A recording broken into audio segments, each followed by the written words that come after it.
Seorang suami menghilangkan nyawa bosnya dengan cara yang sangat mengerikan. Alasannya, karena dia mau membela kehormatan istrinya yang dilecehkan oleh bosnya tersebut. Karena tindakan tidak senonoh itu, pernikahan mereka terancam hancur. Bahkan, sang istri sampai hampir menghilangkan nyawanya sendiri karena rasa takut dan juga trauma. Kasus ini tentang balas dendam.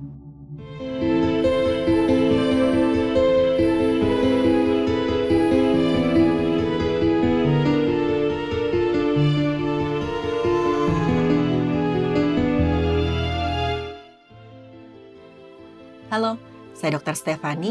Saya seorang dokter spesialis forensik dan mediko-legal, dan saya belajar dari yang mati.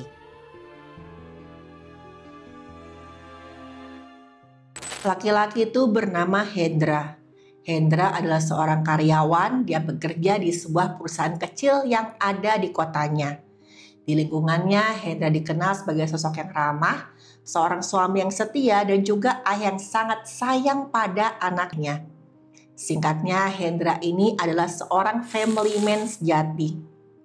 Hendra ini punya seorang istri, kita sebut saja namanya Lina. Hendra sama Lina adalah pasangan yang saling melengkapi satu sama lain. Selama Hendra ini bekerja dengan giat, Lina mengurus rumah dan memastikan anak mereka tumbuh dengan baik. Mereka berdua ini walaupun hidup sederhana dianggap oleh para tetangga sebagai keluarga yang sangat harmonis, keluarga cemara sejati. Tapi suatu hari sebuah kejadian mengubah semuanya. Jadi di perusahaannya ini Hendra punya seorang bos, kita sebut saja namanya Andi. Oleh para rekan bisnisnya, Andi dikenal sebagai sosok pemimpin yang tegas dan juga mengayomi karyawan-karyawannya. Tapi sayangnya di kenyataan gak seperti itu. Andi ini sering banget bersikap semena-mena pada karyawannya. Dia anggap mereka itu posisinya lebih rendah daripada dirinya gara-gara si Andi ini seorang bos. Ya mungkin gara-gara Andi merasa dia lebih punya uang, punya kuasa, dia bisa memperlakukan karyawannya dengan semena-mena. Tapi karena Hendra ini termasuk karyawan yang rajin, Andi cukup dekat dengan Hendra. Tapi yang gak orang tahu di balik semua itu ternyata Andi ini punya sebuah sisi gelap yang belum pernah terlihat sebelumnya. Sisi itu terlihat ketika satu hari Andi datang ke rumah Hendra saat jam kerja. Di mana udah pasti Hendra gak ada di rumah. Lina yang sudah mengenal Andi langsung persilakan bos suaminya ini masuk, bahkan membuatkannya minum. Andi ini memang beberapa kali datang ke rumah Hendra, saking dekatnya mereka berdua. Makanya waktu itu Lina nggak mengira bahwa ada yang aneh ketika Andi ini mampir ke rumahnya. Walaupun Lina agak-agak heran juga sebenarnya. Ini kan masih jam kerja, Hendra masih di kantor, ngapain Andi datang ke rumah? Tapi yang nggak Lina tahu sebenarnya Andi sudah punya niat yang buruk. Ternyata selama ini Andi sudah lama menyimpan rasa nafsu ketika melihat Lina. Waktu Hendra nggak ada di rumah, Andi pun melihat ini sebagai kesempatan untuk mendekati Lina. Pertama-tama Andi mengajak Lina ngobrol basa-basi, lalu tiba-tiba aja Andi menawarkan ke Lina untuk bisa membantu Hendra mendapatkan bonus di kantor. Lina sebenarnya di sini mulai semakin curiga, apalagi gelagatnya Andi kok agak aneh. Lina tanya ke Andi, saya bisa bantu bagaimana ya Pak? Kok ngomongnya ke saya? Kenapa nggak ke Hendra langsung? Dan saat itulah teman-teman, tanpa banyak basa-basi, Andi langsung melakukan tindakan tidak senonoh terhadap Lina. Dia memaksa Lina untuk berhubungan intim saat itu juga. Lina syok saking takutnya Lina nggak bisa bergerak. Ini disebabkan saat merasa takut maka bagian otak yang namanya amigdala akan mengidentifikasi adanya ancaman. Amigdala ini akan mengaktifkan sistem saraf yang melepaskan hormon stres seperti adrenalin atau kortisol. Akibatnya terjadilah peningkatan detak jantung dan juga tensi. Dalam beberapa kasus pada ketakutan yang ekstrim, sistem saraf parasimpatis juga aktif secara bersamaan. Ini menyebabkan tubuh mengalami kondisi terkunci dan gak bisa bergerak. Seakan-akan orang itu lumpuh sementara. Karena saat itu otak memasuki mode hiperwaspada, tapi tubuhnya ini gagal merespon. Seakan-akan terjebak dalam situasi yang berbahaya. Dan teman-teman, inilah yang terjadi pada Lina. Saat itu Lina merasakan tubuhnya itu seperti lumpuh sementara. Otaknya kaku, nggak bisa berpikir, pikirannya tuh benar-benar blank. Lina nggak bisa berpikir jernih, saya harus bagaimana. Dan bahkan Lina ini sampai nggak bisa bersuara atau bergerak sama sekali. Karena yang dilakukan oleh Adi dirasakan seperti ancaman yang begitu besar dan terjadi terlalu tiba-tiba. Dan otak nggak bisa segera menentukan apakah harus melawan, apakah harus lari. Keadaan ini sering banget ditemukan pada korban serangan fisik dan juga tindakan tidak senonoh. Sayangnya teman-teman, seringkali hal ini tuh disalahartikan dengan korban tuh pasrah atau bahkan menerima. Setelah Adi memuaskan nafsunya, Lina merasa sedih dan juga ketakutan. Dia merasa sangat bersalah, kok aku nggak bisa ngelawan, sekarang aku harus apa? Dan bahkan Lina ini nggak bisa segera menceritakan ini ke Hendra. Kenapa? Karena lagi-lagi teman-teman, Andi menggunakan kekuasaannya untuk mengancam Lina. Andi itu nggak cuma mengancam bisa memberhentikan Hendra dari pekerjaannya, tapi juga keselamatan keluarganya Lina. Misalkan Lina berani mengadu pada siapapun. Rasa bersalah dan juga trauma menjadi beban yang terpaksa dipikul sendirian oleh Lina. Tapi sayangnya penderitaan Lina tidak sampai di situ. Beberapa minggu kemudian lagi-lagi Adi datang saat Hendra nggak ada di rumah. Dan Adi memaksa Lina melakukan hubungan intim itu sekali lagi. Dan lebih parahnya lagi, kali ini tuh Adi membujuk Lina untuk menceraikan Hendra. Karena Adi berjanji akan menikahi Lina. Padahal Andi itu juga sudah punya anak, sudah punya istri. Andi bilang nanti Lina akan jadi istri keduanya. Dan ini membuat Lina semakin ketakutan, traumanya semakin hebat, sampai suatu waktu muncullah keinginan untuk mengakhiri hidupnya sendiri. Untungnya teman-teman, saat itu Lina teringat anaknya yang pasti masih butuh sosok dia sebagai ibu. Dan Lina pun gak jadi mengakhiri hidupnya sendiri.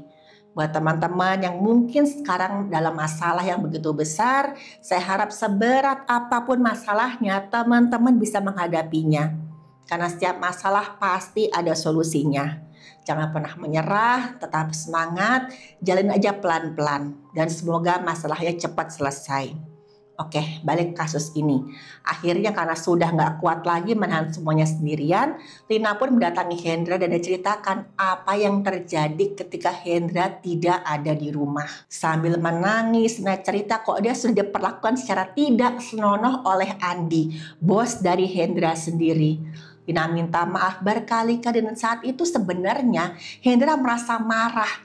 Kok berani-beraninya ya bos ini melecehkan istrinya sendiri. Tapi saat itu melihat keadaan istri yang begitu ketakutan, Hendra mencoba dia peluk Lina, dia tenangkan, dia minta istrinya untuk bersabar.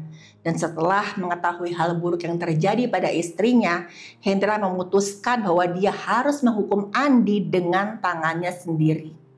Karena ini adalah masalah kehormatan keluarganya yang sudah dilecehkan oleh Andi. Hendra mulai memutar otak bagaimana caranya dia bisa balaskan dendamnya ini ke Andi. Sampai akhirnya Hendra terpikir ada satu ide. Hendra pun mengundang Andi untuk minum miras di rumahnya. Bukan bermaksud ramah tamah, tapi karena itu adalah bagian dari rencana Hendra untuk membalaskan dendamnya ke Andi. Bukan tanpa alasan teman-teman, Hendra ini milih untuk menyajikan miras. Tujuannya agar Andi ini lengah. Alkohol yang terkandung dalam miras akan diserap dan masuk ke dalam cairan tubuh. Akan menyebar seluruh jaringan termasuk ke otak. Ketika masuk ke otak, alkohol akan langsung menurunkan aktivitas kimia otak. Akibatnya fungsi berpikir dan bergerak seorang itu akan menurun. Alkohol juga akan meningkatkan efek kimia otak yang bersifat menghambat kerja saraf sehingga seseorang itu akan merasa santai hingga mengantuk. Alkohol nanti juga akan mempengaruhi fungsi otak yang bertanggung jawab atas pengambilan keputusan. Selain itu, otak kecil juga akan terpengaruh, akibatnya seorang akan kesulitan bergerak dan juga kehilangan kendali atas tubuhnya. Jadi orang minum miras itu biasanya akan merasa santai sampai mengantuk, merasa kesulitan bergerak, kehilangan keseimbangan sampai sulit berpikir jernih. Dan inilah yang diharapkan oleh Hendra ketika ia mengajak Andi minum miras di rumahnya. Tanpa curiga, Andi berkunjung ke rumahnya Hendra. Nah, sebelum Andi datang ke rumahnya Hendra udah minta Lina sama anak-anaknya untuk mengungsi ke rumah salah seorang keluarganya. Itu semua demi keselamatan Lina dan juga anak mereka. Ketika Hendra sama Andi berduaan, barulah rencana Hendra dimulai. Dia sajikan mie rahasia ke Andi, diajak ngobrol, dan Andi tuh merasa terkesan, dia kelihatan senang dengan kebaikan Hendra. Dia minum miras tanpa curiga sama sekali. Sama Hendra terus sajikan mie rahasia sampai Andi kelihatan mulai lengah. Dan saat itulah diam-diam Hendra mendekati Andi membawa sebuah sajam yang tadinya sudah disembunyikan di balik bajunya. Saat sudah ada dekatnya Andi, Hendra mengeluarkan sajamnya dan dihujamkan ke ulu hatinya Andi. Memang efek sajam yang dihujamkan Hendra ke tubuh Andi saat itu tidak langsung menghilangkan nyawanya. Saat itu hanya terjadi robekan pada otot tapi tidak mengenai organ yang vital. Terjadi juga kebocoran cairan tubuh tapi tidak terlalu besar. Andi merasa kesakitan karena peradangan dan membengkakkan jaringan di sekitar terjadinya luka. Andi kaget dan sempat mencoba melawan Hendra. Sampai akhirnya Andi berhasil kabur keluar walaupun cairan tubuhnya terus merembes keluar di tempat yang dilukai oleh Hendra. Saking paniknya Andi, dia meninggalkan motornya begitu aja. Jadi waktu Andi datang ke rumahnya Hendra, sebenarnya Andi bawa sepeda motor. Saat itu kuncinya ditaruh di atas meja tamu tempat mereka minum-minum. Tapi setelah dilukai oleh Hendra, Andi lari begitu aja. Dan melihat ada yang kabur keluar, Hendra bertambah marah. Dia ambil kunci motornya Andi, dia kejar Andi dengan menggunakan motornya. Melihat Andi yang mencoba kabur keluar rumah, Hendra bertambah marah. Dia ambil kunci motor Andi dan dia kejar bosnya itu dengan sepeda motor milik si Andi tadi. Dan dengan cepat Hendra dapat menyusul Andi, dia halangi jalan bosnya tadi. Dan karena sudah gelap mata melihat Andi yang cuma bisa berdiri ketakutan, Hendra pun mendekati Andi dan hujamkan sajam di tangannya berkali-kali ke tubuhnya Andi. Gak tanggung-tanggung, Hendra tuh menghujamkan sajam di tangannya sampai belasan kali. Apa yang dilakukan oleh Hendra disebut juga dengan overkill. Overkill ini adalah tindakan penghilangan nyawa yang dilakukan secara berlebihan. Terlihat dari jumlah luka yang disebabkan oleh Andi ini sangat banyak. Terjadi berulang-ulang pada bagian tubuh tertentu seperti kepala, wajah, dada, atau perut. Orang yang melakukan tindakan ini biasanya merasakan marah atau benci yang begitu meluap-meluap pada korbannya. Dia anggap korban ini sudah melukai harga dirinya. Pelaku biasa kehilangan kendali karena emosi yang sangat ekstrem. Pelaku merasa dia punya alasan pribadi untuk menyakiti korbannya. Seringkali karena rasa sakit hati, merasa dikhianati, dan juga perlakuan buruk di masa lalu oleh si korbannya ini. Dan inilah yang terjadi pada Hendra. Ini berbeda dengan kasus penghilangan nyawa biasa, di mana perlukaan itu biasa dilakukan dengan satu atau beberapa serangan yang cukup untuk mengakibatkan hilangnya nyawa. Dan karena serangan Hendra ini, Andi pun terkapar di tanah. Tapi saat itu Hendra belum puas teman-teman. Dengan penuh amarah dia gilas tubuhnya Andi dengan motor milik si Andi sendiri. Berkali-kali sampai akhirnya Andi pun meregang nyawa dalam hitungan menit. Efek lindasan sepeda motor ini menyebabkan hancurnya jaringan lunak dan juga tulang pada area seperti kepala, perut, atau dada. Jika bagian kepala terlindas, dapat terjadi patahan tulang tengkorak yang luas, kebocoran cairan tubuh di otak dan menyebabkan kerusakan permanen pada otak. Trauma otak yang berat dapat menyebabkan hilangnya kesadaran, koma, sampai hilangnya nyawa. Kalau bagian dada terlindas, bisa terjadi fraktur atau patah pada tulang rusuk yang tajam dan akan menusuk paru-paru atau jantung. Terjadilah gagal napas dan gagal jantung. Cedera parah pada aorta torakalis atau pembuluh besar di dada dapat menyebabkan kebocoran cairan tubuh yang fatal dalam hitungan detik hingga menit. Lindasan pada perut bisa menyebabkan robekan pada organ-organ yang vital seperti hati, limpa, atau usus yang menyebabkan kebocoran cairan tubuh yang hebat di rongga perut. Ditambah lagi, saat itu beberapa organ vital di tubuhnya Andi juga terluka akibat serangan dari Hendra. Dan akhirnya setelah melihat Andi terbaring gak bernyawa, Hendra menghembuskan nafas. Dia merasa lega. Setelah itu dia kabur menggunakan motor milik Andi yang sedang dia naiki. Sementara itu beberapa saat kemudian jasad Andi yang terkapar di tanah ditemukan oleh beberapa orang warga. Mereka langsung melaporkan temuan mereka ke pihak yang berwenang. Dengan cepat kasus ini pun diselidiki, dimulai dari mengidentifikasi jasad ini yang ternyata memang Andi. Andi ini cukup terkenal di lingkungannya sehingga pihak yang berwenang tidak terlalu kesulitan untuk mengetahui identitasnya. Mereka tahu identitas Andi dari warga yang menemukan jasadnya. Pihak yang berwenang juga mendapatkan keterangan dari beberapa orang warga yang menjadi kunci untuk memecahkan kasus ini. Ternyata ada beberapa orang warga yang pernah melihat kalau si Andi ini beberapa kali datang ke rumah Hendra ketika si Hendra ini nggak ada di rumah. Di rumah itu cuman ada Lina. Mereka sempat curiga jangan-jangan nih ada hubungan rahasia antara Lina sama Andi dan Hendra mengetahui hal itu. Keterangan warga ini membuat pihak yang berwenang semakin curiga kalau memang Hendra yang telah menghilangkan nyawanya Andi. Pihak yang berwenang pun dengan cepat mencari Hendra. Mereka menemukan Hendra di rumah salah seorang saudaranya. Hendra sama sekali gak mengelak dan dia bahkan langsung menyerahkan sepeda motornya Andi sebagai bukti. Kepada pihak yang berwenang, Hendra bilang, memang saya yang sudah menghilangkan nyawa atasan saya itu. Saat di kantor, pihak yang berwenang meminta beberapa keterangan lain dari Hendra. Dan dari situlah pihak yang berwenang akhirnya tahu apa motif Hendra melakukan tindakan kejam pada Andi. Hendra mengaku dia merasa marah, dia dendam dan tidak terima karena istrinya alias Lina tadi sudah mendapatkan perlakuan tidak senonoh oleh Andi. Tapi masalahnya teman-teman, keterangan Hendra dibantah oleh salah seorang anggota keluarganya Andi. Jadi sebenarnya keluarga Andi ini sudah tahu tentang hubungan antara Andi dan Lina. Mereka mengira kalau hubungan Andi dan Lina ini dasari oleh perasaan suka sama suka. Dan perkataan salah satu anggota keluarga Andi ini bukan tanpa alasan.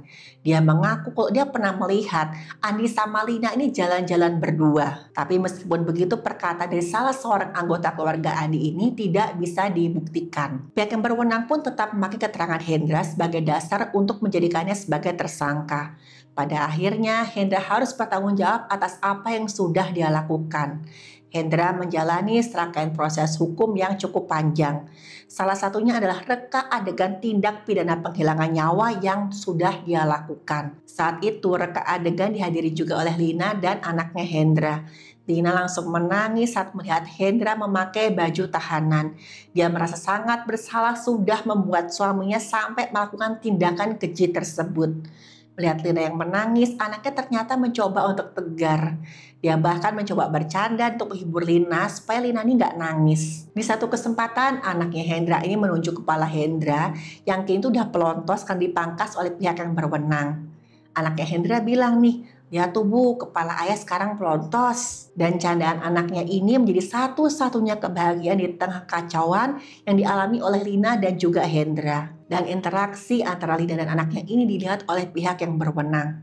Karena hal tersebut, pihak yang berwenang mengizinkan mereka berdua untuk ketemu dengan Hendra sebelum dia kembali masuk ke dalam jeruji besi. Saat itu, Hendra, Lina, dan anaknya mereka berpelukan erat-erat dan air mata mereka pun sudah nggak bisa ditahan lagi. Setelah itu, Lina mengajak anaknya ini pindah dari lingkungan tempat mereka tinggal.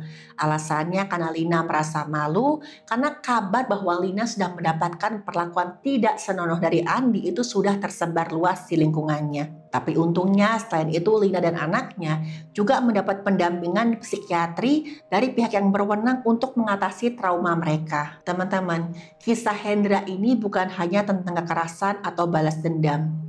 Ini tentang bagaimana suatu tindakan dapat mengubah seseorang yang baik jadi pelaku tindak kejahatan. Dan bagaimana keputusan yang dibuat dalam sekejap bisa memiliki konsekuensi sampai seumur hidup. Saya ingin teman-teman untuk terus ingat bahwa kekerasan hanya akan melahirkan lebih banyak lagi kekerasan yang lain. Terima kasih sudah menyimak video ini dan ingat terus bahwa keadilan mungkin saja terlambat, tapi kekerasan bukanlah jawabannya.